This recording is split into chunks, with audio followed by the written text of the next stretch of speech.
Hello friends, welcome to our lecture series. I am Prakash Media and now the start of FYBC semester 1 subject physics unit number 4 and chapter number 5. The next chapter rotational mechanics. આપણે આગળનું chapter જોયું law of motion ગતિના નિયમો અને એના ત્રણમાંથી ત્રણ methods આપણે જોયું. ત્યારબાદ હવે આપણે રોટેશનલ મિકેનિક્સ જોવાનું છે. તો રોટેશનલ મિકેનિક્સ સમજતા પહેલા આપણે ક્લાસિકલ મિકેનિક્સ સમજવું પડશે. મતલબ કે લિનિયર મોશન કે આપણે જે આ કે ન્યૂટનના ગતિના નિયમો રોકેટ પ્રોપલ્શન એ બધું આપણે આપણી યુનિટમાં જોયું કે કેવી હતી લિનિયર મોશન. હવે આપણે કેવું જોવાનું છે રોટેશનલ. રોટેશનલ મતલબ કે ઘૂમતું હોય એવા આપણે ગતિશાસ્ત્ર જોવાનું છે કે ઘૂમતું હોય એવું આપણે ગતિશાસ્ત્ર એને આધારે આપણે જોવાનું છે એન્ગ્યુલર મોમેન્ટમ.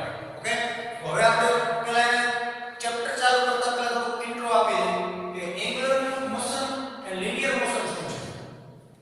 તમે ધોરણ 12 સાયન્સમાં ભણી ગયા છો કે લિનિયર મોશન અને એન્ગ્યુલર મોશન એટલે શું. ફરીથી આપણે રિપીટ કરીએ તો what is a linear motion and what is a angular motion. તો સૌપ્રથમ આપણે linear motion જોઈએ કે when any rigid body any particles movable are straight path કે જ્યારે કોઈ દ્રવ્યમાન ધરાવતો પદાર્થ કે પાર્ટિકલ એક સીધી રેખામાં ગતિ કરતો હોય ત્યારે સીધી રેખામાં તો એવી ગતિને શું કહેવાય છે linear motion કહેવાય છે. કે જ્યારે કોઈ પાર્ટિકલ કે કોઈ પદાર્થ સીધી રેખામાં ગતિ કરતો હોય પછી આ દિશાઓને ભલે આ દિશાઓને ભલે આ દિશાઓને ભલે પણ કન્ડિશન શું છે સ્ટ્રેટ લાઈન કે સીધી રેખામાં જ ગતિ કરતો હોવો જોઈએ તો એવી ગતિને શું કહેવાય લિનિયર મોશન કહેવાય. ત્યારબાદ એન્ગ્યુલર મોશન આપણે જોઈએ. આની ડેફિનેશન શું છે linear motion when any particle or rigid body or rigid body motion in constraint or straight path when the chord is a linear motion. Now next topic is angular motion. Okay, when any particle or rigid body movable in a circular path તો પાથનો છે circular મતલબ કે ગોળ પાથમાં જ્યારે ગતિ કરતો move in a circular path are called is a angular motion. કે જ્યારે કોઈ પદાર્થ કે કોઈ પાર્ટિકલ કે કોણ એક સર્ક્યુલર એટલે કે ગોળ પરિપથમાં ગતિ કરતો હોય તો એવી ગતિને આપણે શું કહેવાનું છે એન્ગ્યુલર મોશન કે કોણીય ગતિ કહેવાનું છે. તો સમજાઈ ગયું લિનિયર મોશન અને એન્ગ્યુલર મોશન. કે જ્યારે પદાર્થ સીધી રેખામાં ગતિ કરતો હોય તો એને શું કહેવાય લિનિયર મોશન અને જ્યારે કોઈ પદાર્થ વર્તુળાકાર પથમાં ગતિ કરતો હોય તો એની ગતિને શું કહેવાય એન્ગ્યુલર મોશન. કે બુલેટ મોશન જેવી બોડી છે કે હાથમાંથી ફેંકેલો બોલ છે પછી મુક્ત પતન કરતો પદાર્થ છે રોકેટની ગતિ છે આ બધી શેમાં આવે લિનિયર મોશનમાં આવે. પછી ઘડિયાળના કાંટા લઈ લો આપણે ચક્રો લઈ લો ગ્રહો લઈ લો ઉપગ્રહો લઈ લો ભૂગ્રહો લઈ લો આ બધાની ગતિ કેવી છે એન્ગ્યુલર મોશન છે. ઓકે, તો એની ઉપરથી આપણે થોડી ક્વોન્ટિટી જોવાની છે કે સપોઝ આપણે પેલી ક્વોન્ટિટી લઈએ લિનિયર મોશનને આધારે અને એન્ગ્યુલર મોશનને આધારે આપણે ક્વોન્ટિટી લેવાની છે. તો બીજી આપણે ફિગર અહીંયા વધારે નીચે કી નાખી જેથી અહીંયા સમજી શકીએ.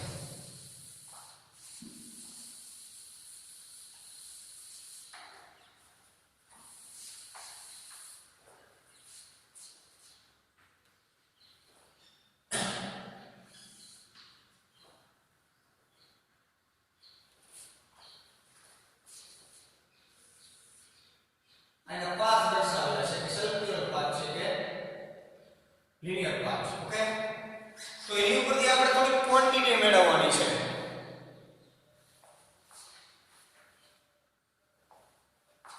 તો સૌપ્રથમ લિનિયર મોશનને આધારે આપણે એક ફર્સ્ટ ક્વોન્ટિટી લઈએ કે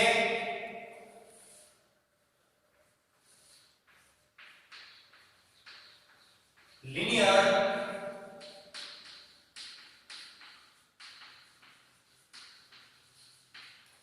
ડિસ્પ્લેસમેન્ટ અને એની આધારે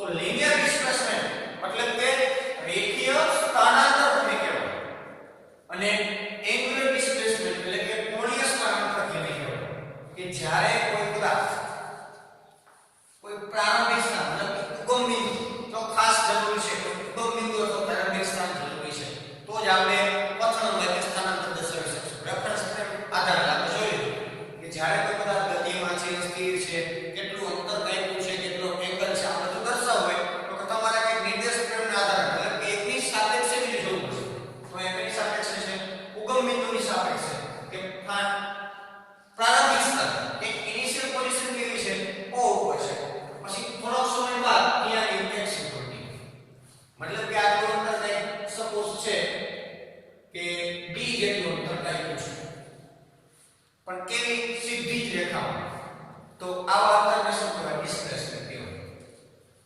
કે પ્રારંભિક સ્થાન અને અંતિમ સ્થાન વચ્ચેના અંતરને શું કહેવાય છે સ્થાનાંતર પણ કેવું લિનિયર ડિસ્પ્લેસમેન્ટ કહેવાય રેડી લિનિયર ડિસ્પ્લેસમેન્ટ ને આપણે દર્શાવવું હોય તો દર્શાવવા માટે કયા એકમો લખી શકીએ તો યુનિટ ઓફ લિનિયર ડિસ્પ્લેસમેન્ટ શું છે આ મીટરમાં દર્શાવી શકીએ ઓર સેન્ટીમીટરમાં દર્શાવી શકીએ અથવા મોટા અંતરે તો કિલોમીટરમાં આપણે દર્શાવી શકીએ રેડી કે પ્રારંભિક સ્થાન અને અંતિમ સ્થાન વચ્ચેના અંતરને આપણે શું કહેવાય લિનિયર ડિસ્પ્લેસમેન્ટ મતલબ સ્થાનાંતર કહેવાય બંને તફાવત અંતિમ માઈનસ પ્રારંભિક અને લિનિયર ડિસ્પ્લેસમેન્ટ મળી જશે હવે નામ એંગ્યુલર ડિસ્પ્લેસમેન્ટ તો આમાં તમે સ્થાનાંતર કેવી રીતે દર્શાવશો તો જ્યારે એંગ્યુલર ડિસ્પ્લેસમેન્ટમાં સ્થાનાંતર દર્શાવવામાં આવે છે ત્યારે તમારે ઉગમ બિંદુ જેમ લિનિયરમાં ઉગમ બિંદુ લેતા હતા એમ એંગ્યુલરમાં તમારે શું લેવાનું છે રેફરન્સ x લેવાનું છે શું લેવાનું છે રેફરન્સ x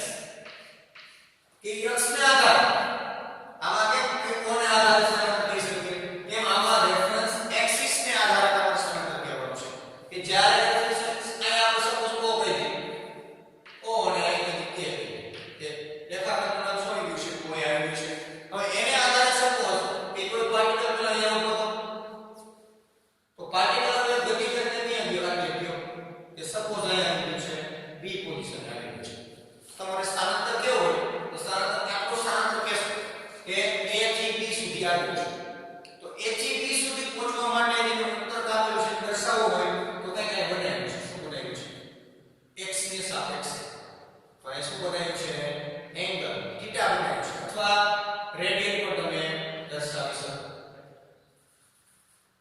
તો જ્યારે ઉગમ બિંદુની સાપેક્ષે અંતર લેવામાં આવે છે ત્યારે લિનિયર ડિસ્પ્લેસમેન્ટ આવે અને રેફરન્સ x ની સાપેક્ષે જે અંતર લેવામાં આવે છે ત્યારે એંગ્યુલર ડિસ્પ્લેસમેન્ટ આવે છે તો યુનિટ શું થશે એલા ડિગ્રી અથવા તમે રેડિયનમાં પણ દર્શાવી શકો છો ઓકે હવે એના પછી આપણે નેક્સ્ટ લઈ ક્વોન્ટિટી નેક્સ્ટ ક્વોન્ટિટી આપણે શું લેવાની છે હવે એની ઉપરથી લિનિયર ડિસ્પ્લેસમેન્ટ ઉપરથી આપણે લઈ લિનિયર વેલોસિટી અને સેકન્ડ એંગ્યુલર વેલોસિટી તો લિનિયર વેલોસિટી આપણે દર્શાવી હોય મતલબ કે વેગ તો કેના વડે દર્શાવીએ છીએ v વડે એંગ્યુલર વેલોસિટી દર્શાવીએ છીએ આપણે દર્શાવીએ છીએ ઓમેગા વડે યાદ રાખજો બધાના સિમ્બોલ આને દર્શાવવો હોય તો m મીટર આને દર્શાવવો થીટા લિનિયર વેલોસિટી દર્શાવી તો v એંગ્યુલર વેલોસિટી દર્શાવી તો ઓમેગા ડબલ સ્મોલ એટલે આપણે ઓમેગા નામ આપવાનું છે તો લિનિયર વેલોસિટી આપણે ક્યારે કહેવાય કે જ્યારે લિનિયર ડિસ્પ્લેસમેન્ટ આપણે કહ્યું છે કે રેખીય સ્થાનાંતર કહ્યું છે સ્થાનાંતર તો કહ્યું છે પણ અહીંયાથી અહીંયા જવા માટે જે લીધું હશે શું લીધું હશે ટાઈમ ને એડ કરી દીધું લિનિયર ડિસ્પ્લેસમેન્ટ એટલે શું બની જાય લિનિયર વેલોસિટી તો લિનિયર વેલોસિટી ઇઝ ઇક્વલ કે પદાર્થને કાપવા માટે લાગતા સમય એકમ સમયમાં પદાર્થે કરેલા સ્થાનાંતરને શું કહેવાય છે વેગ કહેવાય છે તો એકમ સમય સપોઝ આપણે અહીંયા t1 સમય હતો અને અહીંયા t2 તો t2 t1 એકમ સમયમાં પદાર્થે કાપેલું અંતર કે આપણે અંતર લઈ લઈએ x2 x1 એટલે કે તફાવત મળી જશે અને શું કહેવાય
એસિલેશન્સ અને થર્ડ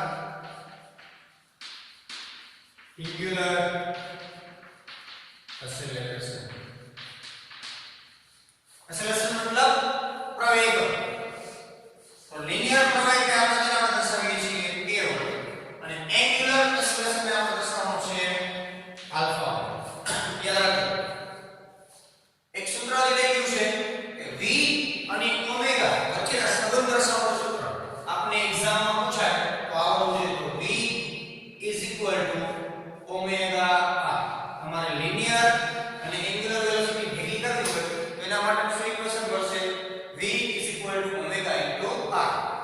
ઓકે, ત્યારબાદ આપણે એન્ગ્યુલર એસિલેશન જોઈએ કે કોણીય પ્રવેગ અને લિનિયર એસિલેશન કે રેખીય પ્રવેગ આપણે જોવાનું છે. તો રેખીય પ્રવેગને આપણે એ વડે દર્શાવવાનું છે અને કોણીય પ્રવેગને આપણે આલ્ફા વડે દર્શાવવાનું છે. તો જ્યારે લિનિયર એસિલેશન લિનિયર પ્રવેગ ક્યારે કહેવાય કે લિનિયર વેલોસિટીમાં જે ટાઈમની સાપેક્ષે ચેન્જ આવતા કે એના વેગ બદલાતો હોય સમયની સાપેક્ષે એટલે શું બની જાય છે? પ્રવેગ બની જાય છે. સમયની સાથે વેગમાં થતા ફેરફારને શું કહે છે? પ્રવેગ કહેવાય. એ આમ એન્ગ્યુલર વેલોસિટીમાં સમયની સાથે જે આવતા હોય તેને શું કહેવાય છે? એન્ગ્યુલર એસિલેશન. તો a શું થશે? વેલોસિટીમાં થતો ફેરફાર. તો અંતિમ વેલોસિટી v2 પ્રારંભિક વેલોસિટી v1. આનો એકમ આપણે લઈ ગયો છે લખવાનું યુનિટ શું થશે? મીટર પ્રતિ સેકન્ડ. અને આ યુનિટ શું થશે? Theta by t. એટલે કે થીટા શેમાં છે? deg ડિગ્રી પર સેકન્ડ અથવા રેડિયન પર સેકન્ડ. આમાં મીટર પ્રતિ સેકન્ડ આવશે અને આમાં ડિગ્રી પર સેકન્ડ આવશે. ત્યારબાદ આપણે જોઈએ પ્રવેગ કે અંતિમ વેગ માઈનસ પ્રારંભિક વેગ અને સમયમાં થતો ફેરફાર t1 minus t2 minus t1. તો આ શું આવી જશે? del v upon del t. તો ઇન્સ્ટન્ટ ચેન્જ લેવાનું હોય તો dv upon dt. ઓકે, આનો યુનિટ શું મળશે? તો વેલોસિટી નું યુનિટ છે મીટર પ્રતિ સેકન્ડ. અને તો સેકન્ડ છે એટલે મીટર પ્રતિ સેકન્ડ સ્ક્વેર. પછી આમાં શું મળશે? એન્ગ્યુલર વેલોસિટીમાં તો કે alpha omega 2 minus omega 1 t2 minus t1. તો del omega upon del t. તત્કાલીન આપણે કોણીય પ્રવેગ એવો હોય તો d ઓમેગા upon dt. એટલે યુનિટ શું થશે? તો ડિગ્રી પર સેકન્ડ તો હતો અને 1 સેકન્ડ છે ડિગ્રી પર સેકન્ડ સ્ક્વેર. ઓકે, ત્યારબાદ હવે આપણે લઈએ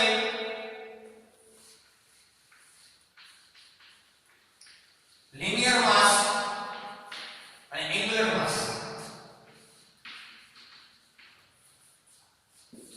પહેલા આ બેનો સંબંધ દર્શાવતો સૂત્ર લખી નાખીએ કે લિનિયર એક્સપ્રેશન અને એન્ગ્યુલર એક્સપ્રેશન ને આપણે દર્શાવવા હોય લિનિયર એક્સપ્રેશન અને એન્ગ્યુલર એક્સપ્રેશન ને આપણે દર્શાવવા હોય તો એનું સૂત્ર છે લખી નાખીએ a r alpha.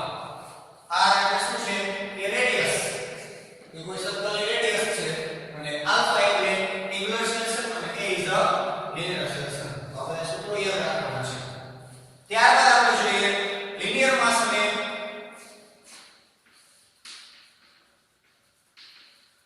Angular mass. Linear માસ અને એન્ગ્યુલર માસ એટલે કે રેખીય દળ અને કોણીય દળ. તો ક્યારે કહેવાય રેખીય દળ અને કોણીય દળ? તો તમને દળની તો ખબર છે, પદાર્થમાં રહેલા દ્રવ્યના જથ્થાને દળ એટલે કે માસ કહે છે. તો એનો એકમ શું છે? સિમ્બોલ આપણે લખીએ પહેલા m. આનો સિમ્બોલ શું છે? એન્ગ્યુલર માસ. તો આનો એન્ગ્યુલર માસ ને આપણે બીજા અલગ શબ્દો પણ આપણે કહી શકાય છે. તમે હાઈપો હશે કે moment of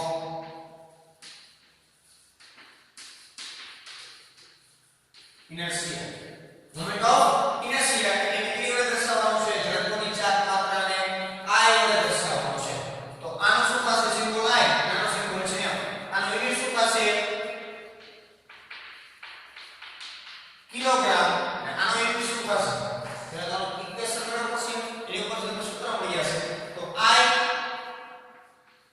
is equal to m એટલે કે linear mass and r square એટલે કે એની રેડિયસ કોઈ સ્ફિયર ની રેડિયસ છે તો આ સ્વતંત્ર સૂત્ર પણ આવી ગયું અને એકમ શું થશે યુનિટ મોમેન્ટ ઓફ ઇનર્શિયા અથવા એંગ્યુલર માસ ની યુનિટ શું થશે m એટલે કિલોગ્રામ r સ્ક્વેર r પ્લેટ છે તો કિલોગ્રામ ઇન્ટુ મીટર સ્ક્વેર તો યુનિટ આ થશે kilogram into metre square now આપણે જોઈએ next quantity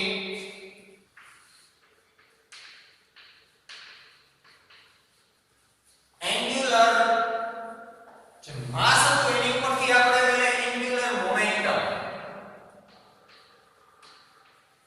sorry angular problem છે આમાં છે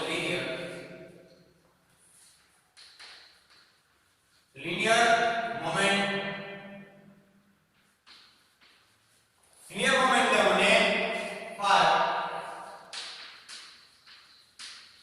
angular momentum તો linear momentum અને angular momentum વચ્ચેનો તફાવત શું છે તો પહેલા તો linear momentum એટલે શું કે કોણીય વેગમાન જેને આપણે શેના દર્શાવે છે વેગમાન વેગ સાથેનું જે માન એટલે દ્રવ્ય છે એને આપણે વેગમાન એટલે p કહેશું linear momentum angular momentum તો angular momentum એટલે કોણીય વેગમાન તો જે કોણીય વેગમાન એટલે કે જો દળપણ છે વેલોસિટી પણ છે પણ સ્ટ્રેટ લાઈન પર જ સર્ક્યુલર પાથમાં ફરે છે દાખલા તરીકે આપણે કોઈ સૂર્યની આજુબાજુ કે પૃથ્વી છે એ ગતિ કરે છે તો પૃથ્વીનું દળપણ છે એ વેલોસિટી પણ છે અને છતાં વેલોસિટી ની દળ સાથે ગતિ કરે છે પણ કેવી ગતિ છે સર્ક્યુલર પાથમાં છે તો જ્યારે પૃથ્વી ગતિ કરે છે એની કઈ ગતિ કરે એંગ્યુલર મોમેન્ટમ છે તો એંગ્યુલર મોમેન્ટમ ના શેના દર્શાવવાનું છે તો L વડે દર્શાવવાનું છે કેપિટલ L વડે તો p linear એટલે શું થશે linear momentum એટલે p is equal to 10 into v mass meaning velocity A unit શું થશે linear momentum નો માસ ની શું છે કિલોગ્રામ વેલોસિટી શું છે મીટર પર સેકન્ડ પછી આ યુનિટ શું થશે તો પેલા n is equal to આપણે મેળવવું પડશે એનો ઇક્વેશન શું છે એંગ્યુલર મોમેન્ટમ નું ઇક્વેશન શું છે તો L is એંગ્યુલર મોમેન્ટમ અને લિનિયર મોમેન્ટમ નું કમ્બાઈન લેવું પડશે એટલે તમને રાશિઓ છે એ એંગ્યુલર ની મળશે નહીં એટલે કે L is equal to p into અથવા r into t ઓકે એની શું મળશે આ યાદ રાખવાનું છે કોમ્બિનેશન બંનેનું લિનિયર અને એંગ્યુલર તો યુનિટ શું થશે એંગ્યુલર મોમેન્ટમ નો r નો યુનિટ શું છે પેલા મીટર into p નો યુનિટ શું છે 5 ની પાસે આવશે કિલોગ્રામ into મીટર પર સેકન્ડ એડ કરી દો મીટર into મીટર તો કિલોગ્રામ મીટર સ્ક્વેર into પર સેકન્ડ તો તમે એંગ્યુલર મોમેન્ટમ નો યુનિટ અને આ linear momentum એનો સિમ્બોલ p અને આનો સિમ્બોલ છે m પછી નેક્સ્ટ લઈએ આપણે 6 linear momentum linear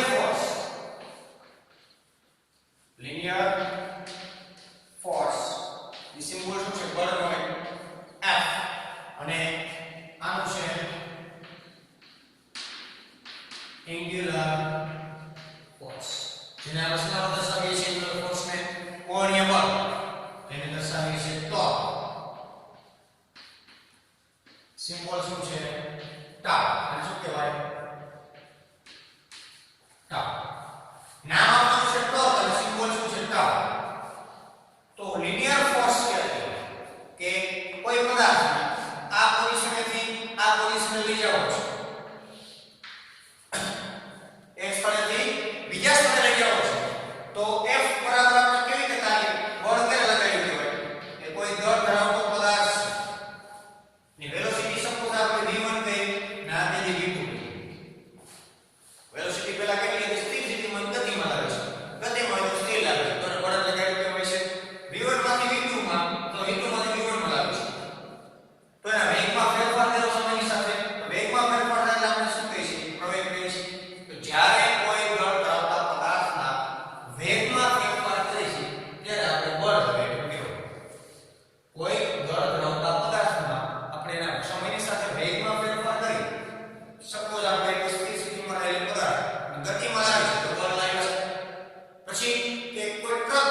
તો ન્યૂટનના દોરાને ન્યૂટન પણ કહી શકાય